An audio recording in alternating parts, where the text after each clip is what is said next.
இது Trump gold phone சர்ச்சை குறித்த முக்கிய தகவல்களின் விரைவான சுருக்கம். டான் ஜூனியர் மற்றும் எரிக் ட்ரம்ப்னு டொனால்ட் ட்ரம்போட மகன்கள் அறிவிச்ச அந்த ஸ்பெஷல் தங்கப் போனுக்காக ஆசையா $100 அட்வான்ஸ் கொடுத்த அமெரிக்கர்கள் இப்ப பணமும் இல்லாம போனும் வராம எப்படி தவிக்கிறாங்கன்னு தான் நம்ம பார்க்க போறோம். சுமார் ஒரு வருஷத்துக்கு முன்னாடி 5 லட்சத்துக்கும் மேற்பட்ட ட்ரம்ப் ஆதரவாளர்கள் special gold edition Trump phone வாங்கணும்னு தலா $100 அட்வான்ஸா கட்டினாங்க. ஆனா 1.5 வருஷமாகியும் அந்த போன் எப்ப வரும்னு யாருக்கும் தெரியல. நீங்களே யோசிச்சு பாருங்க, ஒரு பெரிய பொருளா ஆசையா புக் பண்ணிட்டு காத்திருக்கும் போது அந்த கம்பெனி எந்த பதிலும் சொல்லாம தலைமறைவானா எப்படி இருக்கும்?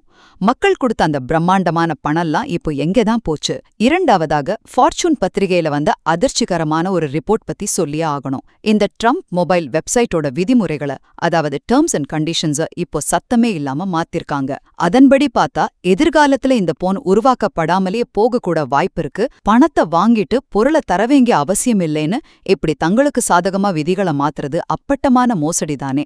இறுதியாக இதோட தாக்கத்தை பத்தி பார்க்கலாம். ஒரு முன்னாள் அதிபரோட மகன்கள் அவங்க அப்பாவோட பேரை பயன்படுத்தி மக்கள் கிட்ட இப்படி பணத்தை வசூல் செஞ்சுட்டு இவ்ளோ பொறுப்பில்லாம ஒரு வியாபாரம் செஞ்சதா வேற எந்த நாட்டிலயும் சரித்திரமே இல்லைன்னு தான் சொல்லணும்.